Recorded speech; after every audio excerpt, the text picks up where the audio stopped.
Hej, witam w dębowej chatce. Po wydarzeniach związanych z McIntyrem, Charles pozostał jeszcze przez pewien czas na poligonach Mojave Wells, przejmując jego obowiązki i porządkując sytuację po całym tym zamieszaniu. Jakiś czas później Hall pełnił samotną nocną zmianę w stacji meteorologicznej Desert Center. Była wigilia, deszczowa, zimna, burzowa i bardzo ponura. Charles zgodził się pracować podwójną zmianę, żeby inni mogli spędzić święta z rodzinami. Sam planował uczcić Boże Narodzenie bardzo skromnie. Chciał później przejść na drugi koniec pustynnego budynku, kupić kawę i batonik z automatu, a potem odmówić krótką modlitwę. Podczas tej wigilijnej zmiany zadzwonił telefon. Okazało się, że dwa pełne ludzi pasażerskie Boeingi 707 zostały uwięzione w powietrzu przez potężne burze. Lotniska w okolicy były zamknięte, pogoda była fatalna, paliwo kończyło się z minuty na minutę, a wszyscy przygotowywali się już na najgorszy scenariusz. Plan był taki, żeby samoloty wylądowały awaryjnie na autostradzie w pobliżu bazy. Charles zaproponował inne rozwiązanie i pomógł wylądować dwóm samolotom na pasie w Desert Center. Na szczęście wszyscy przeżyli i nikt z pasażerów nie odniósł obrażeń. Minęło kilka tygodni, a historia Charlesa Halla miała wejść w kolejny etap. Było piątkowe popołudnie w Desert Center. Na zewnątrz padał deszcz, a w stacji meteorologicznej pojawił się nowy pracownik – Washington. Charles zauważył go od razu, bo ten z dużym zaangażowaniem mył okna, co samo w sobie wyglądało zwyczajnie, gdyby nie fakt, że robił to właśnie podczas deszczu. Hall spróbował zagaić rozmowę, mówiąc, że okna wyglądają już znacznie czyściej, ale Washington nie odpowiadał. Po prostu pracował dalej. Charles uznał, że niektórzy ludzie są po prostu z natury cisi. Wszedł więc do sąsiedniego pomieszczenia, gdzie znajdowało się stanowisko dla meteorologów. Tam przywitał go sierżant O'Keefe, wyraźnie zadowolony z jego przyjazdu. To właśnie on poprosił Halla, żeby pojawił się tego dnia w stacji. Według sierżanta Washington był wyjątkowo zdolny. Miał dyplom z meteorologii Uniwersytetu Wisconsin w Madison, znał się na prognozowaniu pogody i, co O'Keefe podkreślał z pewnym entuzjazmem, naprawdę wykonywał obliczenia, zamiast opierać się na przeczuciu. Washington był dobrym człowiekiem, może nawet zbyt dobrym. O'Keefe mówił o nim z sympatią, ale z wyraźnym niepokojem.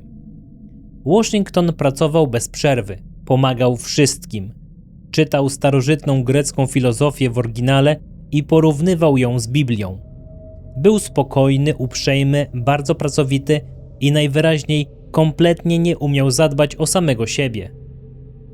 Według O'Keefe'a taki człowiek mógł się po prostu wypalić psychicznie. Sierżant poprosił więc Charlesa, żeby został dla Washingtona kimś w rodzaju nauczyciela. Nie tylko w sensie wojskowym, ale raczej życiowym. Miał go trochę rozruszać, nauczyć dystansu, że nie musi wszystkim usługiwać i że czasem trzeba umieć się bronić. O'Keefe dodał też, że major widzi w Waszyngtonie potencjał na oficera, ale jego dalsza kariera zależy od tego, czy nauczy się funkcjonować w prawdziwym świecie. Charles wrócił więc do sekcji obserwacji pogody i postanowił zacząć od czegoś prostego. Skoro Washington studiował w Wisconsin, Hall uznał, że może lubić futbol. Celowo przewrócił krzesło, żeby zwrócić na siebie uwagę i przedstawił się jako Charlie, największy fan futbolu na zachód od Green Bay.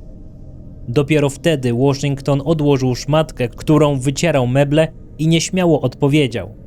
Kiedy Charles wspomniał, że pochodzi z Cambridge w stanie Wisconsin, oczy Washingtona od razu się ożywiły. Okazało się, że rzeczywiście oglądał mecze podczas studiów w Madison. Hall zrozumiał wtedy, że raczej szybko się zaprzyjaźnią. Przez następne tygodnie Charles powoli i cierpliwie pracował z Washingtonem. Podsuwał mu pomysły, pomagał je dopracować i obserwował, jak nowy lotnik robi postępy. Nie był to szybki proces, ale dawał efekty. Washington nadal był cichy, nadal zbyt poważny i nadal często uciekał w książki, ale powoli zaczynał otwierać się na ludzi. Pewnego poniedziałkowego popołudnia obaj mieli przerwę między zmianami i byli sami w koszarach. Washington spędził cały dzień zamknięty w pokoju, czytając grecką filozofię. Charles zapukał do jego drzwi i zawołał, że czas na wieczorny posiłek. Jak zwykle zrobił to w swoim stylu, próbując żartem wyrwać go z izolacji. Po pewnej chwili Washington otworzył drzwi i wyszedł gotowy, aby coś zjeść, choć nadal praktycznie nic nie mówił. Droga do stołówki była spokojna. Charles mówił niemal bez przerwy, głównie o futbolu, dając Washingtonowi wiele okazji, żeby mu przerwać i włączyć się do rozmowy. W końcu, już podczas posiłku, Washington zaczął wracać do świata żywych. Charles zapytał go o ostatnią wyprawę do Las Vegas i o to, czy spróbował szczęścia przy kartach. Washington po chwili odpowiedział, że zrobił dokładnie tak, jak Charlie go nauczył. Zagrał ostrożnie, najpierw trochę wygrał, potem stracił, aż w końcu wyszedł na zero i przestał grać. Dla Halla ważniejsze od samej gry było jednak to, że Washington wreszcie zaczął się śmiać. Wtedy Charles przeszedł do tematu, który interesował go znacznie bardziej. Zapytał o Payne'a, który przebywał w Mojave Wells. Washington powiedział, że Payne radzi sobie dobrze i właśnie wykonuje popołudniowe pomiary wiatru na poligonie numer 1. Dodał jednak coś niepokojącego. Payne za każdym razem, kiedy jechał na poligon, zabierał ze sobą jednego z pracowników zwanych szczurami poligonu. Na początku tak nie było. Payne jeździł sam, ale pewnego dnia zobaczył coś daleko wśród krzewów szałwi. Ma trochę problemów ze wzrokiem, więc zaczął iść w tamtym kierunku, żeby lepiej się przyjrzeć. Wtedy to coś miało zawarczeć jak kojot. Payne uznał, że warczy właśnie na niego, przestraszył się i uciekł. Nie wiedział, co to było, ale nie wierzył, że miał do czynienia ze zwykłym kojotem. Od tamtej pory, kiedy wykonywał pomiary, ktoś zawsze stał na zewnątrz i obserwował krzewy szałwi. Charles zapytał Washingtona, czy to prawda, że ma jechać na poligony po Payne'ie. Washington potwierdził. Major miał wielki plan. Nie chciał już ponownie wysyłać Halla do Mojave Wells, bo uważał go za zbyt cennego w Desert Center. Zwłaszcza podczas trudnej pogody i sytuacji awaryjnych z samolotami. Zamiast tego zamierzał awansować Washingtona, mianować go podporucznikiem i wysłać na dłużej do Mojave Wells. Plan był ambitny. Washington miał przejąć kontrolę nad stacjami meteorologicznymi na poligonach, a potem, po miesiącu wdrożenia, szkolić nowych obserwatorów pogody. Major chciał wykorzystać puste obiekty w Mojave Wells jako dużą terenową szkołę. Washington miał prowadzić kursantów, a gdyby do pomocy dostał kogoś takiego jak Dwight, całość mogłaby działać jeszcze lepiej. W grę wchodziła nie tylko budowa kariery Washingtona, ale nawet przyszłe awanse. Charles ucieszył się z tego pomysłu, choć Washington szybko się domyślił, że Hall miał w tym swój udział. Według niego major był przekonany, że sam wpadł na pomysł z Dwightem, ale Washington podejrzewał, że Charlie wcześniej subtelnie skierował go na właściwe tory. Hall nie przyznał się wprost, ale wyjaśnił, że Dwight byłby dla Washingtona idealnym wsparciem. Miał doświadczenie, umiał pilnować dyscypliny, znał ludzi, a do tego mógłby przenieść rodzinę do Mojave Wells. Po kolacji obaj ruszyli z powrotem do koszar. Większość drogi śmiali się i rozmawiali, ale gdy zbliżali się do budynku, Charles spoważniał. Powiedział Washingtonowi coś, co powinno było zostać w jego głowie na zawsze.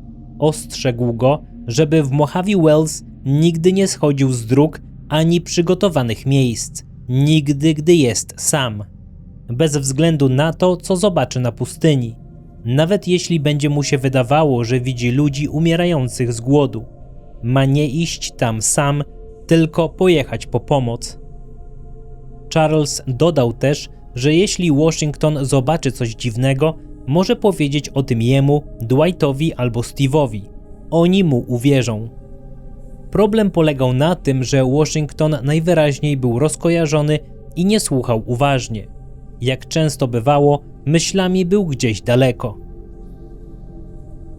Gdy dotarli do koszar, czekał tam starszy sierżant Walters.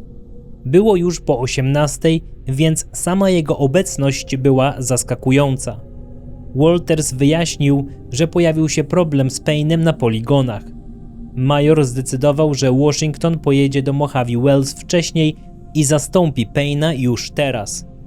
Sierżant miał zawieźć go tam tego samego wieczoru, pomóc mu się wdrożyć, a potem wrócić po Payne'a kilka dni później. Formalności z rozkazami i dodatkiem do wynagrodzenia miały zostać załatwione następnego dnia. Charles zapytał, co stało się z Payne'em. Okazało się, że nie został ranny, ale miał wypadek, gdy jechał ciężarówką. Wracał z poligonu numer 1, był jeszcze około 16 km od bazy i jechał po żwirowej drodze. Według Waltersa musiał pędzić około 100 km na godzinę, choć bezpieczna prędkość na tej drodze wynosiła najwyżej maks 60 km na godzinę. Ciężarówka uderzyła w kamień i wpadła do rowu. Payne wysiadł i w palącym słońcu zaczął biec w stronę miasta. Uratowali go dopiero pracownicy poligonu, którzy dostrzegli go z daleka. Charles zasugerował, że może coś go goniło. Przypomniał, że zarówno Payne, jak i Sullivan zgłaszali wcześniej białe kojoty albo inne stworzenia przypominające zwierzęta. Walters jednak nie chciał tego słuchać. Dla niego sprawa była prosta. Kojoty nie gonią ciężarówek, jadących prawie 100 km na godzinę. Uznał, że Payne straci stopień i zostanie ukarany. Jeśli będzie się sprzeciwiał, major może nawet doprowadzić do zwolnienia go z wojska. Charles wiedział, że nie ma sensu spierać się z przełożonym, który już podjął decyzję. Pomógł Washingtonowi spakować rzeczy. O 19:00 Washington i sierżant Walters wyjechali do Mojave Wells. Hall zapamiętał, że Washington wyglądał wtedy na szczęśliwego. Nawet w tamtej chwili sprawiał wrażenie człowieka, którego myśli znów pędzą gdzieś daleko przed nim. Reszta tygodnia minęła szybko. Potem nadszedł kolejny tydzień i wreszcie środa rano. Charles zameldował się na dziennej zmianie w Desert Center. Zapowiadał się spokojny dzień. Niebo było bezchmurne, wiatru praktycznie nie było. Nikogo nie interesowały tego dnia wiatry z Mojave Wells, bo warunki były tak stabilne, że według Halla szkoda było nawet marnować balon z helem na pomiar. Sierżant O'Keefe też to rozumiał. Kiedy Washington zadzwonił wcześnie rano z danymi, powiedział mu, że tego dnia nie będą potrzebne kolejne pomiary i zasugerował, żeby spędził dzień w Palm Meadows i odpoczął. Washington jednak nie posłuchał. Nie powiedział O'Keefe'owi, że mimo wszystko zamierza trzymać się harmonogramu pomiarów.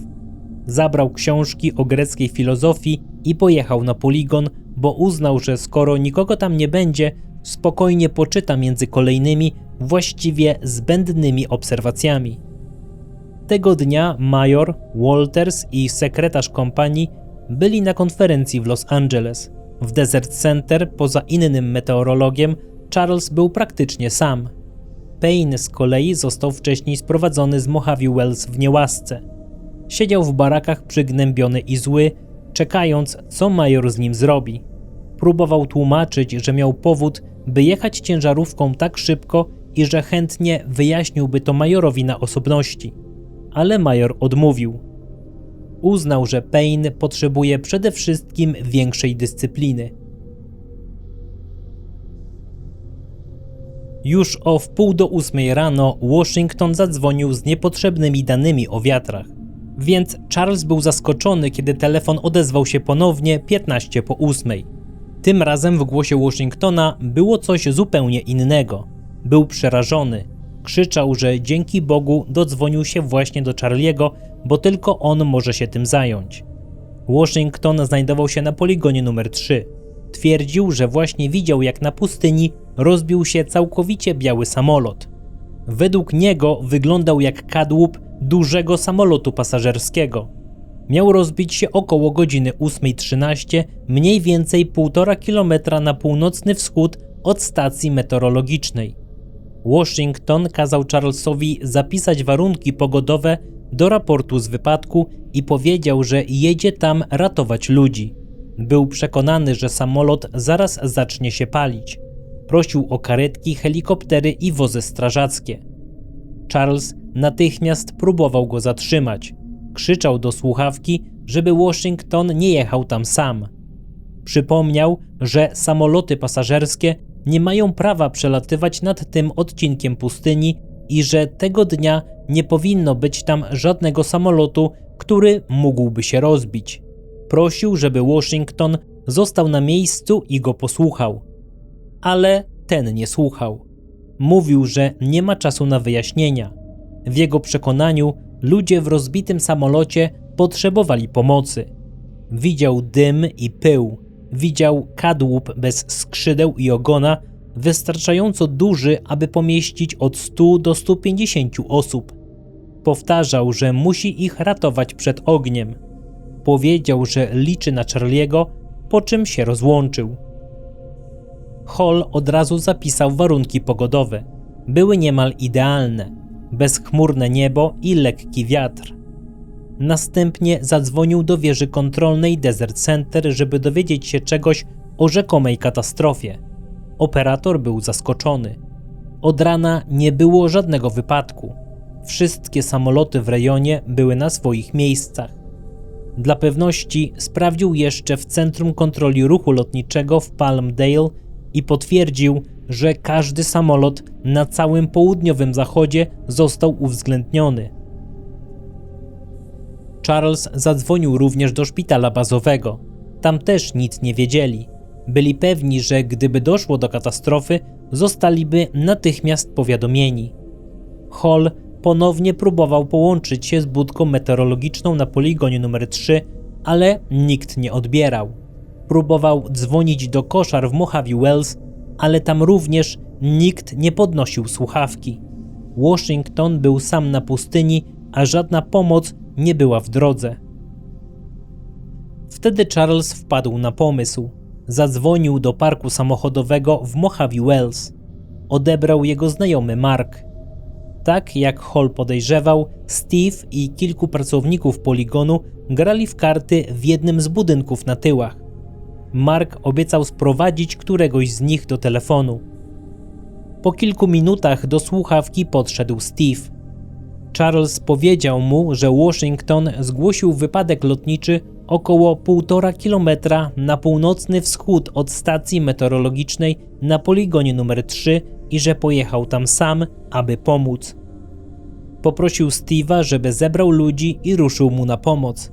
Reakcja Steve'a była natychmiastowa, ale nie taka, jakiej można by się spodziewać.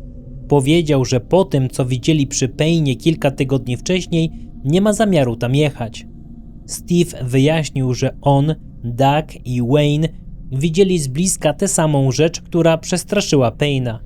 Według niego Payne musiał mocno zdenerwować Harry'ego z poligonu numer 4. Steve dodał, że gdyby ta istota naprawdę chciała złapać Payne'a, zrobiłaby to natychmiast. Wyglądało raczej na to, że chciała go przestraszyć i zmusić do powrotu do bazy.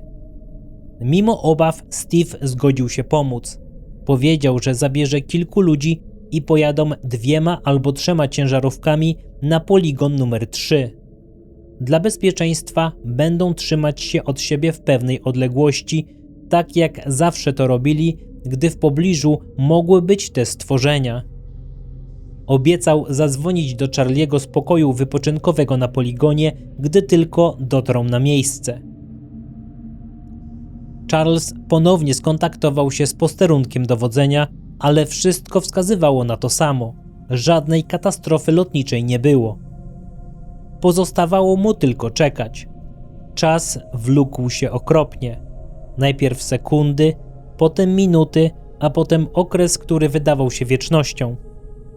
W końcu zadzwonił Mark. Poinformował, że Steve i cała ekipa z poligonu wyruszyli 3 ciężarówkami po Washingtona. Mark pozostawał z nim w kontakcie radiowym. Steve rozkazał, żeby jedna ciężarówka czekała przy bramie poligonu numer 3 i pilnowała, by brama pozostała otwarta. Druga, prowadzona przez Wayne'a, miała czekać około 1,5 kilometra poniżej budynku poligonu na utwardzonej drodze ustawiona tyłem w stronę bazy i z włączonym silnikiem. Tylko Steve i Doug mieli podjechać do budki meteorologicznej. Doug prowadził bardzo powoli, a Steve obserwował teren.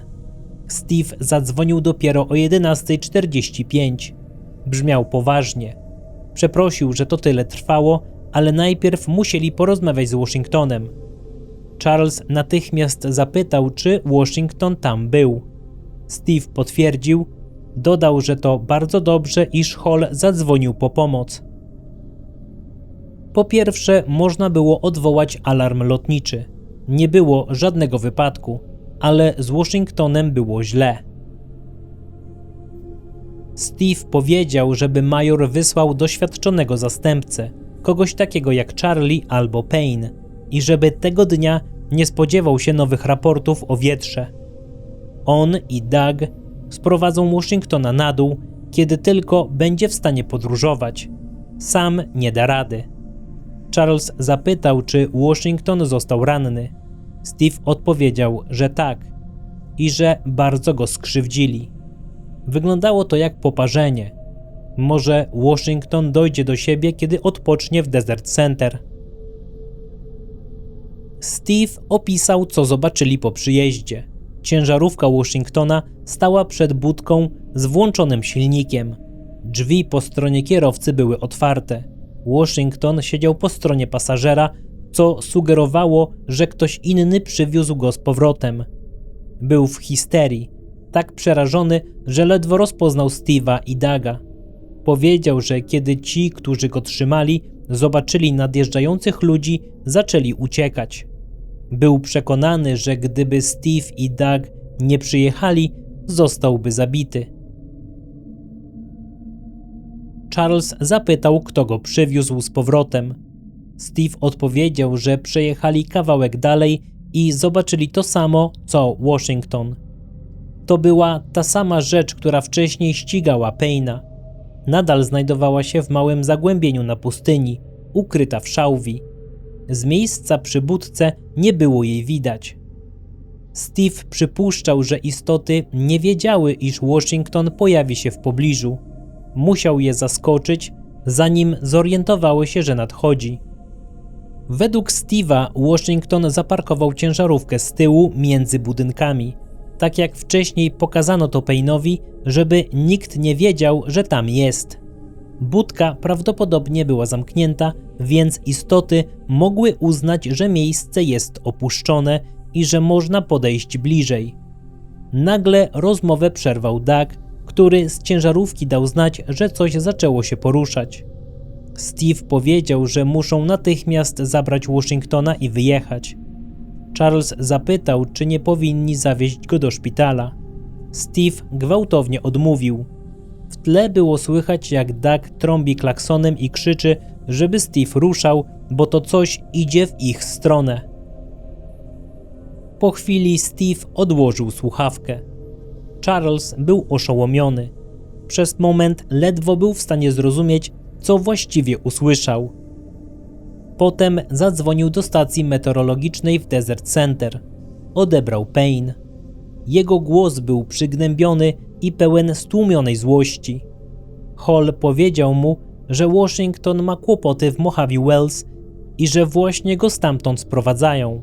Teraz Payne będzie musiał wrócić na poligony i przejąć nadzór, dopóki major nie wróci.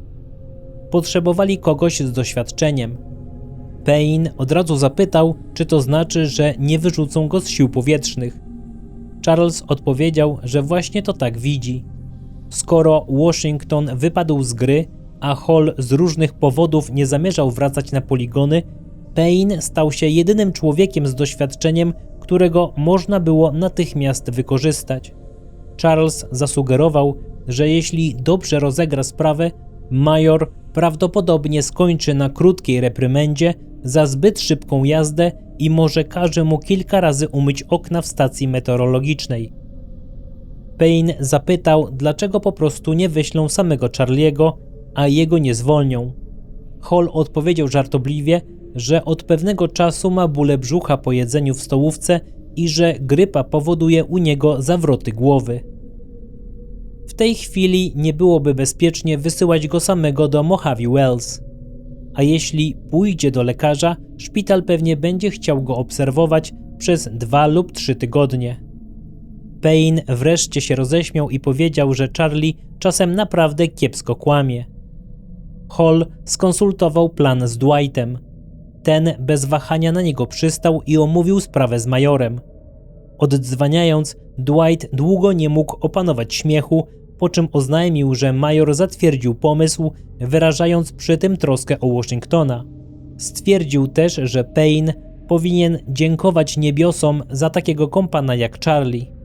Co więcej, przełożony wcale nie oczekiwał, że Hall będzie udawał obłożnie chorego. Skwitował to żartem, że przy braku ostrożności lekarze gotowi są wyciąć Charliemu wyrostek dla samej zabawy. Zamiast tego uznał, że wystarczy, by Charles zerwał noc na oglądaniu występów w Las Vegas i zgłosił się do bazy ze zmęczonym wzrokiem. Taka przykrywka wystarczy majorowi na dobre 3 tygodnie. Popołudnie ciągnęło się wolno, a Charles wciąż czekał na Washingtona. W końcu 10 minut po 15 Washington powoli wszedł do opustoszałego biura stacji meteorologicznej. Chwiał się podczas chodzenia i jakby miał silne zawroty głowy. Stanął obok krzesła na środku pomieszczenia i czekał cicho, aż Charles podejdzie. Hall zobaczył przez okna, jak Steve i Doug odjeżdżają. Charles zapytał łagodnie, czy wszystko w porządku. Washington próbował odpowiedzieć, ale na początku mówił niespójnie. Hall zaproponował, żeby usiadł, lecz ten odmówił. W końcu zebrał się w sobie i powiedział powoli, ale stanowczo, że idzie do neurochirurga. Hall mówił do niego spokojnie. Przypomniał, że może mu powiedzieć wszystko, że zostanie zrozumiany i że mu uwierzy. Washington przez długi czas bełkotał niezrozumiale, po czym zaczął gwałtownie płakać. Widać było, że cierpi i najwyraźniej nie potrafi już tego w sobie utrzymać. W końcu zaczął mówić. Bardzo wolno, bardzo ostrożnie i bardzo cicho. Powiedział, że chciał im tylko pomóc. Był przekonany, że ludzie w rzekomym wraku umierają i że kadłub zaraz zacznie się palić. Nie mógł dojechać ciężarówką dalej, bo krzewy szałwi były zbyt gęste, więc wysiadł i pobiegł pieszo. Chciał uratować ludzi przed ogniem. Dobiegł do wzniesienia i zobaczył obiekt. Według niego wyglądał jak wielki samolot bez skrzydeł i ogona. Krzyczał, żeby ludzie uciekali, zanim wszystko spłonie. Rzucał kamieniami, próbując wybić okna, ale kamienie nawet nie dolatywały do obiektu. Nagle drzwi się otworzyły i w jego stronę wybiegły 4 małe istoty. Washington nazwał je potworami. Były białe, przerażające, miały pazury i warczały na niego jak rozgniewane kojoty. Otaczały go ze wszystkich stron, skacząc i biegając wokół niego. Nie mógł uciec. Wtedy z obiektu wybiegła młoda biała kobieta. Washington w swoim przerażeniu i nieporozumieniu uznał, że te małe istoty musiały ją porwać i uczynić swoją niewolnicą. Kobieta krzyczała do niego po angielsku, że one tylko się z nim bawią i żeby uciekał. Mówiła, żeby jej nie pomagał, ale Washington nie potrafił jej zostawić. Chwycił ją za ramię, próbując ją ze sobą zabrać. Jej ręka była śnieżno-biała i bardzo chuda. W Wtedy kobieta zaczęła z nim walczyć i warczeć tak samo jak pozostałe istoty. Z kadłuba wybiegło 2 mężczyzn. Byli wściekli. Krzyczeli na niego po angielsku, żeby uciekał. Washington próbował uciec, ale był otoczony. Puścił dziewczynę, ale nadal nie mógł się wydostać. Kiedy odepchnął jedną z małych istot, mężczyźni wpadli w jeszcze większą furię. Jeden z nich wyjął mały, kwadratowy biały przedmiot i skierował go prosto w czoło Washingtona.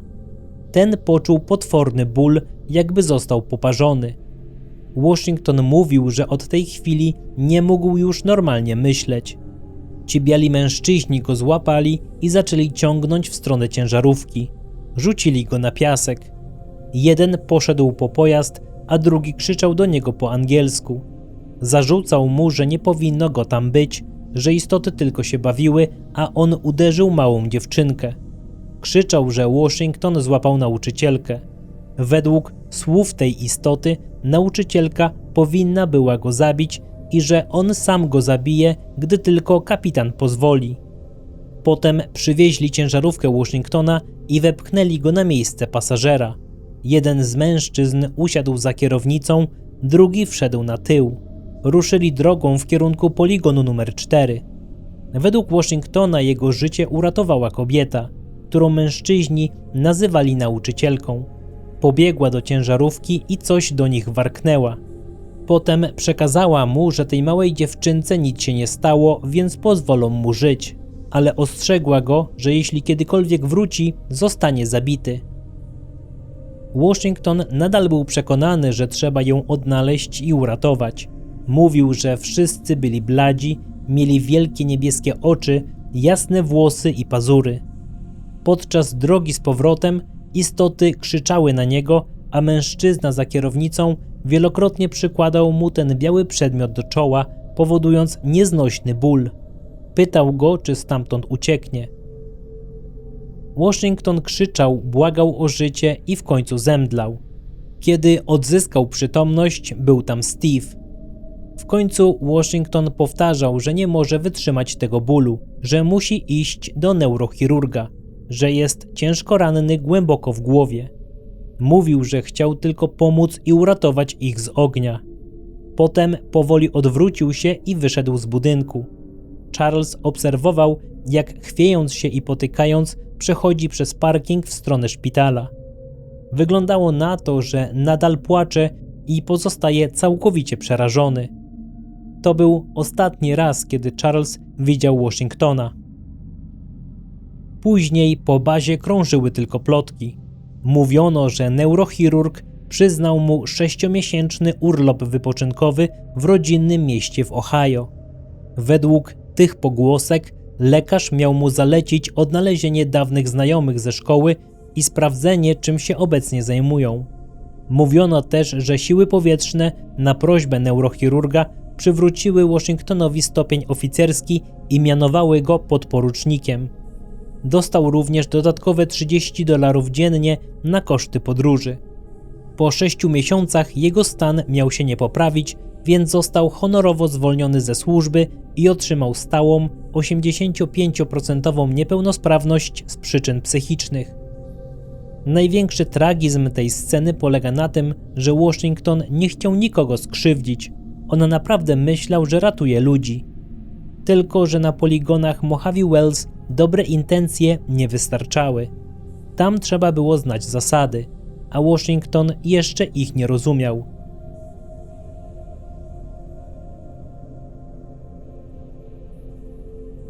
Minęło kilka dni. W Desert Center nadeszła pora kolacji. O 18:00 Charles szedł z Payne'em przez pustą, żwirową przestrzeń prowadzącą do stołówki. Payne był już w znacznie lepszym nastroju. Jeszcze niedawno siedział w barakach, przygnębiony, przekonany, że może zostać wyrzucony z wojska, a teraz nagle okazało się, że będzie potrzebny. Washington został sprowadzony z Mojave Wells w stanie załamania, więc ktoś musiał wrócić na poligony i przejąć jego obowiązki. A Payne, choć miał za sobą wypadek i utratę stopnia, znał ten teren lepiej niż większość ludzi. Charles wykorzystał tę okazję, żeby w końcu zapytać go wprost, jak naprawdę wyglądała jego służba w Mojave Wells. Payne przez chwilę milczał, jakby zastanawiał się, ile może powiedzieć i jak dobrać słowa. W końcu zaczął ostrożnie. Powiedział, że Charles doskonale wie, jak przerażające potrafią być budynki na poligonie numer 3, zwłaszcza w ciemne noce. Nie potrafił zrozumieć, jak Hall mógł wychodzić tam samotnie o 3:30 nad ranem. Payne sam nigdy nie wychodził na poligony nocą. Nawet w dzień nie zostawał tam sam pomiędzy pomiarami.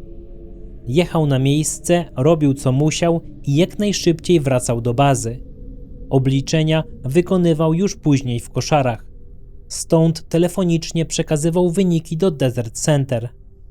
Potem Payne przyznał, że przed wypadkiem z ciężarówką czasem chodził na krótkie spacery pośród krzewów szałwi na poligonie numer 1.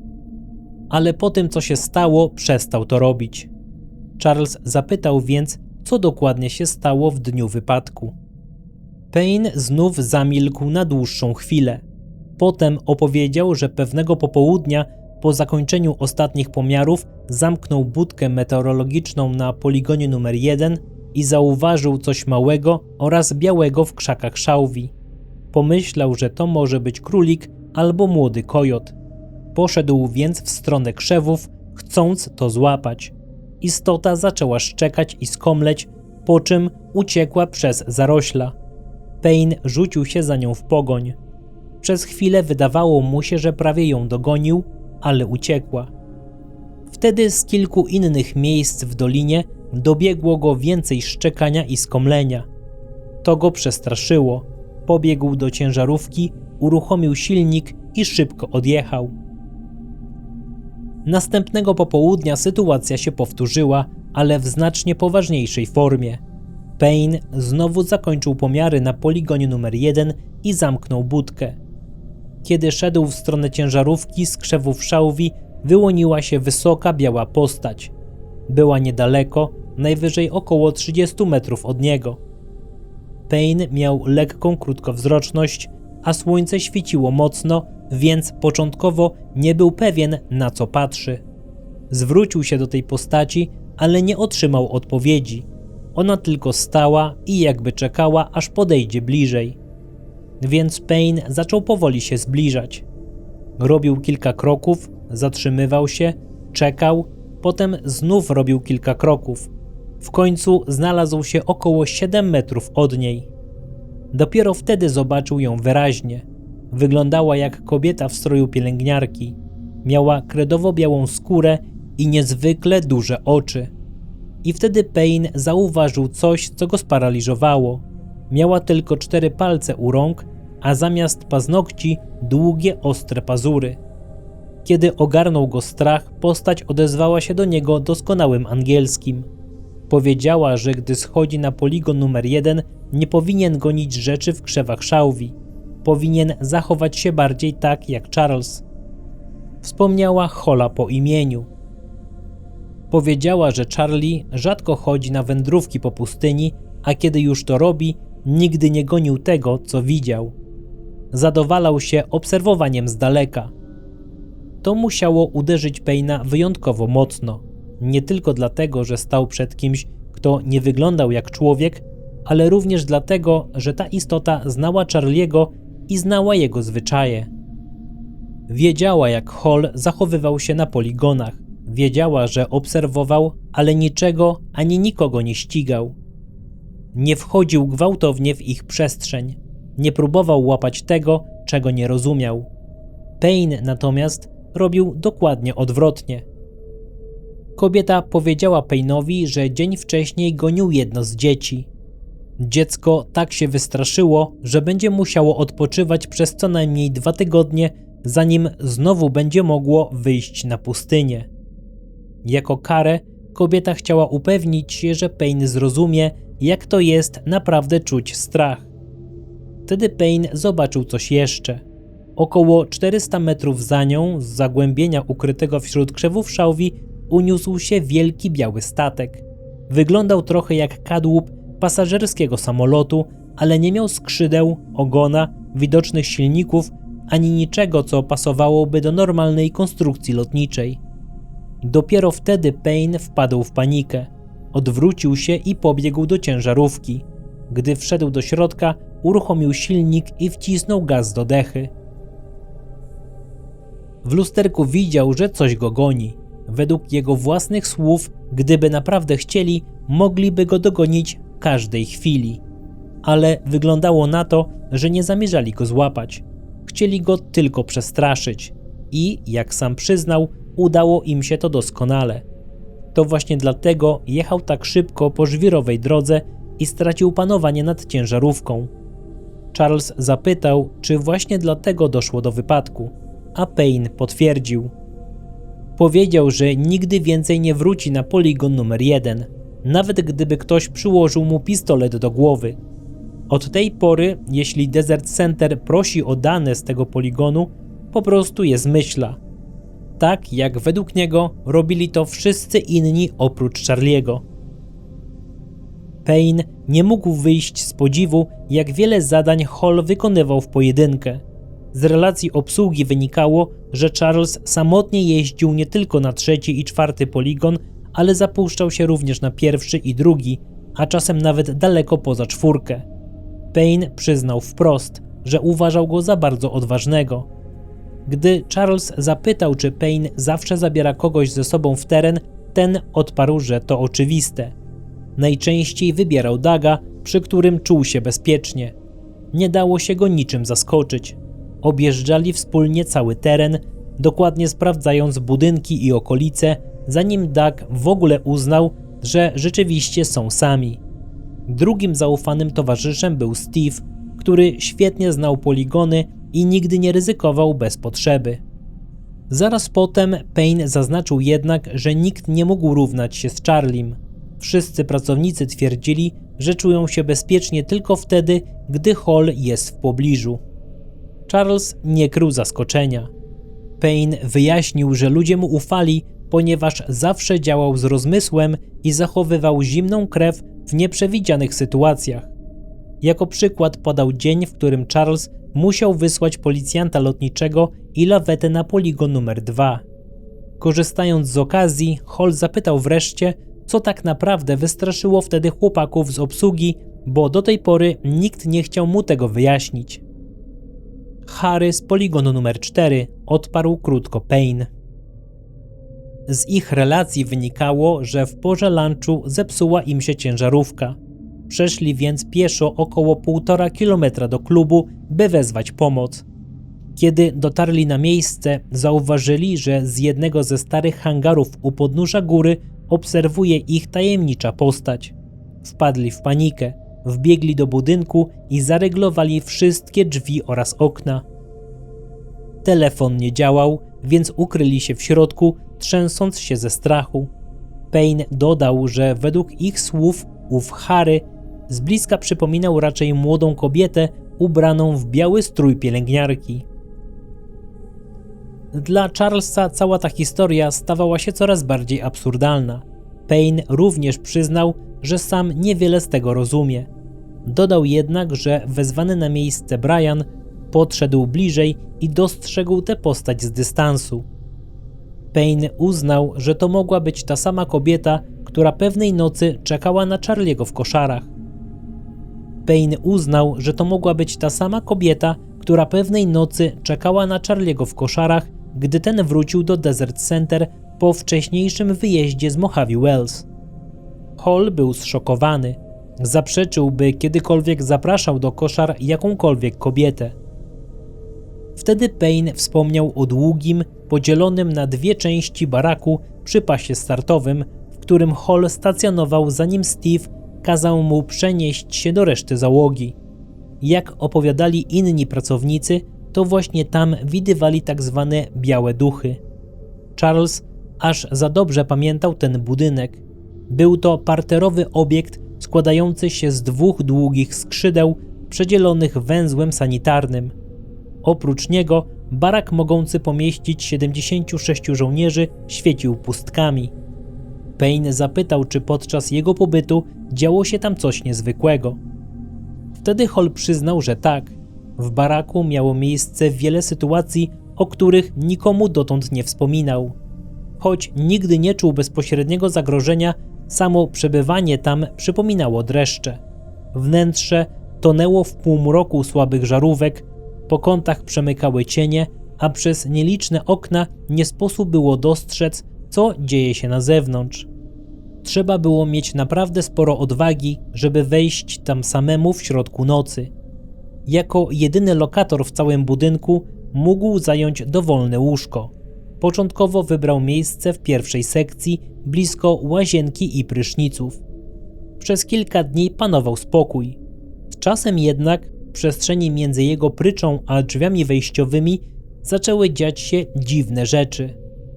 Pewnej nocy poszedł do łazienki, a kiedy wrócił, zorientował się, że minęło ponad 2 godziny. Był przy tym absolutnie pewien, że spędził tam nie więcej niż 10 minut. Po kilku tygodniach podobnych zdarzeń postanowił spać w innym miejscu. Wybrał przedział najbliżej drzwi, żeby w razie czego móc szybko wydostać się na zewnątrz i dotrzeć do ciężarówki. Przez kilka dni to działało. Potem zaczęło się od nowa. W jednej z kabin drugiej sekcji czasem wydawało mu się, że w rogu unosi się coś przypominającego unoszące się prześcieradło, ale nigdy nie miał odwagi podejść i sprawdzić tego z bliska. Potem pojawił się mechanik lotniczy, który przez kilka dni mieszkał z Hallem w baraku, bo został przeniesiony z Desert Center, żeby naprawić samolot F-105, który musiał awaryjnie lądować w Mojave Wells po awarii silnika. Mechanik wytrzymał tam tylko kilka dni. Pewnej nocy uciekł z baraku w panice, twierdząc, że obudził się i zobaczył coś białego stojącego na korytarzu. Nie chciał nawet wrócić po swoje rzeczy. Następnego dnia Steve i Charlie musieli wejść do środka i zabrać je za niego. Po jego odejściu sprawy stały się jeszcze bardziej niepokojące. Kiedy Hall przechodził z miejsca spania do łazienki, czasem wydawało mu się, że w ciemnych przedziałach po obu stronach korytarza wiszą białe prześcieradła albo białe fragmenty ściany. Nigdy nie odważył się spojrzeć na nie dokładnie. Rano, kiedy wstawał o 3:00, często miał wrażenie, że nie jest sam. Gdy golił się w łazience, czuł, że coś go obserwuje z ciemności.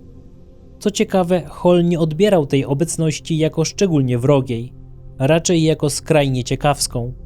Miał wrażenie, że to coś nie tyle interesuje się nim samym, ile wszystkim, co posiada. Maszynką do golenia, mydłem, płynem po goleniu i jego osobistymi rzeczami. Jakby chciało wszystkiego dotknąć, obejrzeć i zbadać z bliska. Z czasem Charles zaczął odnosić wrażenie, że ta obecność wie, o czym on myśli. Pewnej nocy zaparkował ciężarówkę na żwirowym parkingu po drugiej stronie ulicy. Kiedy był jeszcze w łazience, poczuł, jakby coś żartobliwie pytało go w myślach, co robimy dalej. Hall odpowiedział w myślach, że teraz pójdzie do ciężarówki. Następnie poczuł, jakby to coś było niesamowicie szczęśliwe. Szczęśliwsze niż potrafi opisać. Jak dziecko, które może pobiec przodem, żeby obserwować ulubioną zabawę. Hall miał wrażenie, że istota wybiegła podskakując przez uchylone drzwi baraku, zanim zdążył się odwrócić. Wtedy poczuł, że znów jest sam. Zaczął zastanawiać się, czy nie traci rozumu. Jednak kiedy wyszedł do ciężarówki i otwierał drzwi, nabrał przekonania, że ta sama obecność nadal go obserwuje. Spojrzał w stronę innego baraku, tego, o którym Doug zawsze mówił, że jest nawiedzony, i dostrzegł delikatne, białe, fluorescencyjne światło. Był pewien, że to coś istnieje naprawdę i że się z nim jakby bawi. Innym razem zauważył, że ktoś bardzo starannie wyjął wszystkie rzeczy z jego worka podróżnego, rozłożył je, złożył ponownie i włożył z powrotem. Poprzedniego wieczoru zrobił pranie i bardzo dokładnie spakował czyste ubrania. Rano o 3:00 położył worek na górnej pryczy. Kiedy wrócił pod koniec dnia, worek był przesunięty o około 15 cm. W środku Wszystko było poukładane inaczej niż wcześniej. Nie wyglądało to na bałagan, wręcz przeciwnie. Ktoś zrobił to bardzo starannie. Od tej pory Hall zaczął zabierać latarkę za każdym razem, kiedy poruszał się po baraku. Oświetlał ciemne zakamarki, idąc do łazienki albo wracając do pryczy.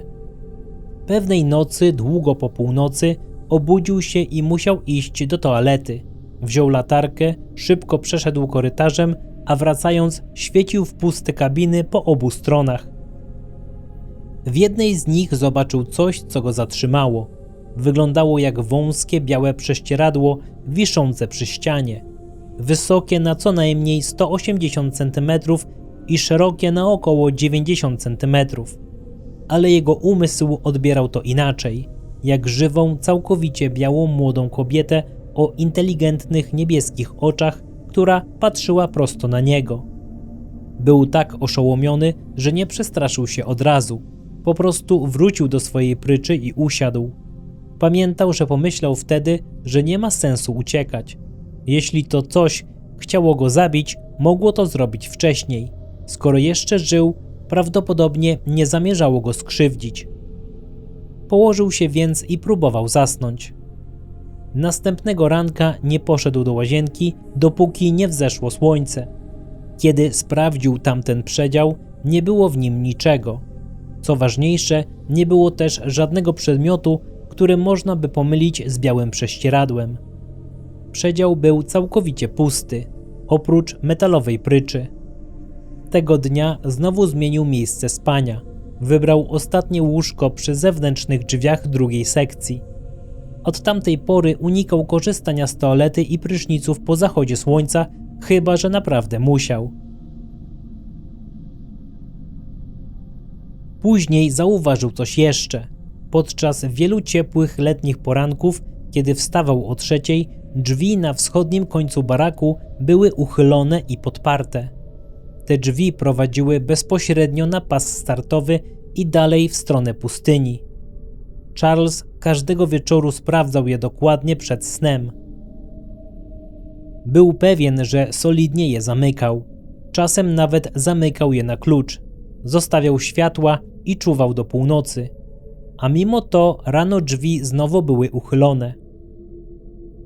Pewnej nocy postanowił to sprawdzić. Po wieczornym posiłku spędził pół godziny w klubie lotników.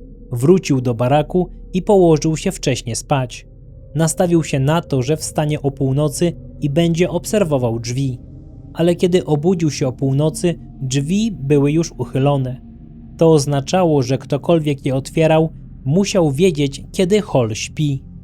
A to z kolei sugerowało coś jeszcze bardziej niepokojącego.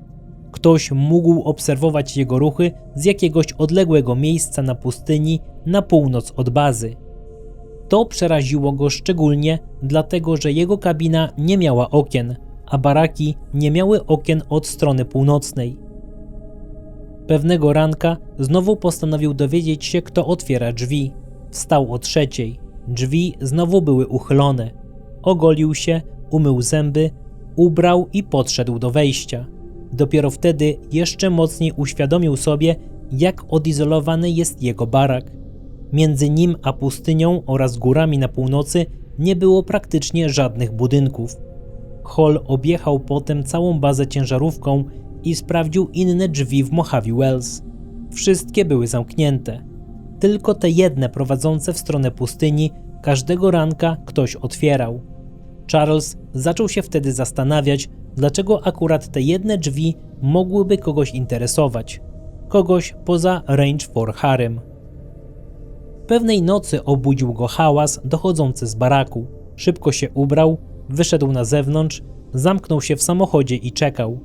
Wtedy zobaczył istoty przypominające białych ludzi, które wybiegły z jego baraku w stronę krzewów szałwi na północny zachód.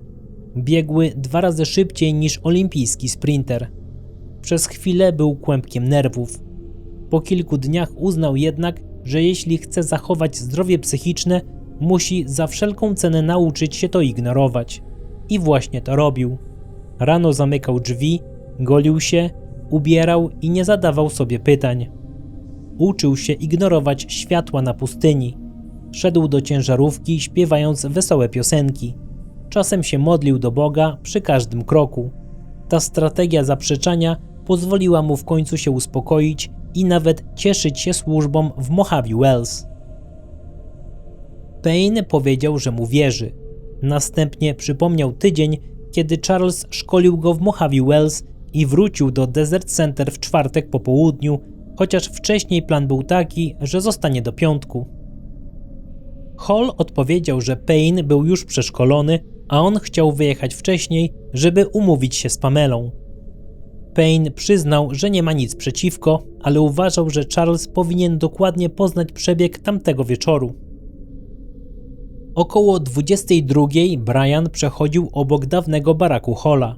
Zauważył, że boczne drzwi wychodzące prosto na pustynię są uchylone. Wszedł ostrożnie do środka, celowo robiąc przy tym sporo hałasu i głośno podśpiewując. Chciał zasygnalizować swoją obecność na wypadek, gdyby jakiś lotnik zaszył się tam w ciemnościach z dziewczyną. Zamiast tego w spowitym mrokiem korytarzu zastał młodą kobietę. Czekała w całkowitych ciemnościach. Brian, opowiadając o tym później, sprawiał wrażenie człowieka wybudzonego z głębokiego transu. Twierdził, że cała ta sytuacja była nierealna, jakby czas nagle się zatrzymał. Kobieta wyglądała na około 19 lat. Nosiła elegancką suknię z długim rękawem, płaskie buty i rękawiczki. Ale to jej twarz wywoływała u niego lekki dreszcz.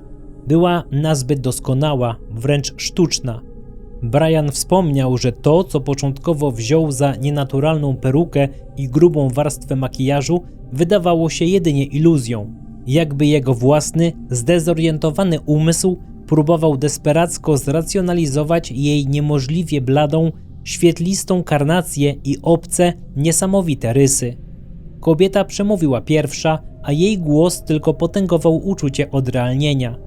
Wypowiadała angielskie słowa z nieludzką starannością, zbyt perfekcyjnie, zbyt płynnie i bez absolutnie żadnego akcentu. W prawej dłoni obracała przedmiot przypominający ołówek. Oczarowany i lekko otępiały Brian zapytał, co tu robi. Przedstawiła się jako nauczycielka. Wyjaśniła, że czeka na Charlesa i zastanawia się, gdzie mógł zniknąć. Charles słuchał tego z rosnącym niedowierzaniem. Nie znał nikogo, kto pasowałby do tego opisu, ani żadnej kobiety, która mogłaby wiedzieć, że kiedykolwiek mieszkał w tym baraku. Payne ciągnął dalej. Gdy Brian wyjawił zjawie, że Charles wrócił wcześniej do Desert Center, przez jej twarz przemknął wyraźny niepokój. Zaczęła nerwowo dopytywać, czy nic mu nie jest, czy jest szczęśliwy, czy nie został ranny i czy czegoś się nie przestraszył. Kiedy mężczyzna zapewnił ją, że z Hallem wszystko w porządku, nauczycielka odetchnęła z ulgą. Jej kolejne słowa brzmiały równie osobliwie. Wyznała, że zawsze lubiła towarzystwo Charliego, bo uważała go za radosnego i interesującego człowieka. Chwaliła jego cierpliwość, dodając, że dzieci, a zwłaszcza jej córeczka, uwielbiały spędzać z nim czas. Miała tylko nadzieję, że zbytnio go nie przeraziły. Na wieść o tym, że Hall planuje wrócić do Mojave Wells następnego lata, rozpromieniła się w sposób niemal nienaturalny. Brian wspomniał, że w jej obecności pojęcia takie jak mijające godziny czy minuty zdawały się tracić jakiekolwiek znaczenie. W pewnym momencie nauczycielka całkowicie znieruchomiała. Zapadła głęboka cisza, a jej wzrok stracił ostrość, zupełnie jakby w transie toczyła z kimś telepatyczną rozmowę. Po chwili ocknęła się i oznajmiła, że musi iść. Poprosiła Briana, by wyszedł z budynku pierwszy i zrobił jej miejsce. Zachowywała się tak, jakby panicznie bała się fizycznego kontaktu, nie chcąc nawet przypadkiem się o niego otrzeć. Poprosiła też, by zostawił otwarte drzwi przez kilka godzin i odprowadził ją do osiedla przyczep w Mojave Wells. Mężczyzna potulnie się zgodził. Szli przez ponad 1,5 kilometra w absolutnym, hipnotycznym milczeniu. Gdy tylko zbliżyli się do bramy osiedla, kobieta nagle wskazała przed siebie, rzuciła krótko, że to jej przyczepa i zerwała się do ucieczki. To nie był zwykły bieg. Według Briana Jej ruchy wymykały się ludzkiej fizyce. Mknęła z niewyobrażalną, niemożliwą prędkością, sunąc w powietrzu jak widmo, za którym ludzkie oko ledwo nadążało. I co najbardziej wstrząsające, wcale nie wbiegła do żadnej przyczepy. Przemknęła przez osiedle jak duch, po czym pomknęła dalej polną drogą prosto w stronę północno-wschodniej pustyni. Zniknęła w atramentowej ciemności wśród krzewów szałwi, jakby nigdy nie istniała. Charles zarzekał się, że nie ma pojęcia, kim mogła być owa tajemnicza postać. Jednak po chwili wahania podzielił się z Payne'em wyjątkowo niepokojącym wspomnieniem z tamtej nocy. Około 1:30 nad ranem Hall przebywał w jednym z potężnych gwarnych kasyn przy Stripie w Las Vegas. Grał z Pamelą w blackjacka, oboje świetnie się bawili i śmiali. W pewnym momencie w gęstym tłumie po drugiej stronie sali Charles dostrzegł młodą kobietę. Idealnie pasowała do opisu Briana. Nie zachowywała się jednak jak zwykły bywalec kasyna. Zdawała się sunąć między ludźmi niczym niematerialne widmo, a jej wzrok był całkowicie i nieprzerwanie skupiony na Charlesie. Na jej twarzy malował się radosny, wręcz figlarny wyraz, jak u kogoś, kto wpadł po prostu po to, by upewnić się, że u jego znajomego wszystko jest w porządku. To, co z pozoru wydawało się niewinne, przyprawiło Charlesa o dreszcze. Nagle uderzył w niego dokładnie ten sam przytłaczający, klaustrofobiczny nastrój, który otaczał go nocami w pustynnym baraku w Mojave Wells. Miał wrażenie, że zjawa z kasyna poddaje drobiazgowej, niemal nieludzkiej analizie absolutnie wszystko. Każdy jego najdrobniejszy ruch, sposób w jaki przesuwał krzesło, czy najmniejszy gest dłoni nad kartami. Całe to zjawisko było tak paraliżujące, że Hall kompletnie stracił orientację i nie wiedział, co ze sobą zrobić. Czuł się, jakby nawiedził go duch. Słuchając tego, Payne natychmiast wyłapał rażący problem dotyczący czasu. Około 10:30 wieczorem kobieta wymanewrowała Briana w Mojave Wells i rozpłynęła się w pustynnych zaroślach. Odległość dzieląca tę bazę od Las Vegas była potężna. Aby pojawić się w kasynie o wskazanej porze, musiałaby pokonać ten dystans w mniej niż 3 godziny. Co więcej, musiałaby bezbłędnie zlokalizować Charlesa w tłumie tysięcy obcych ludzi. To sugerowało, że potrafiła przenikać ściany, czytać w jego myślach na ogromne odległości lub znała każdy jego ruch i nawyk lepiej niż on sam. Żaden śmiertelnik by tego nie dokonał, skwitował twardo Payne. Charles przyznał mu rację. Z punktu widzenia logiki fizycznie niemożliwe było, by była to ta sama kobieta. Jedynym sensownym wytłumaczeniem pozostawało to, że obaj z Brianem mieli do czynienia z bytem przypominającym ducha. Bardzo dziękuję za wspólnie spędzony czas i wysłuchanie tego materiału do końca. Jak zawsze zapraszam do lajkowania, komentowania i subskrybowania kanału. Jeśli chcecie wesprzeć jakoś moją pracę, zawsze możecie to zrobić poprzez Patronite, Buy Coffee albo YouTube Thanks. Wszystkie archiwalne odcinki ze starej dębowej chatki są dostępne w ramach subskrypcji na Spotify. Bardzo dziękuję za Waszą pomoc i wsparcie. Do usłyszenia w kolejnym filmie dębowej chatki.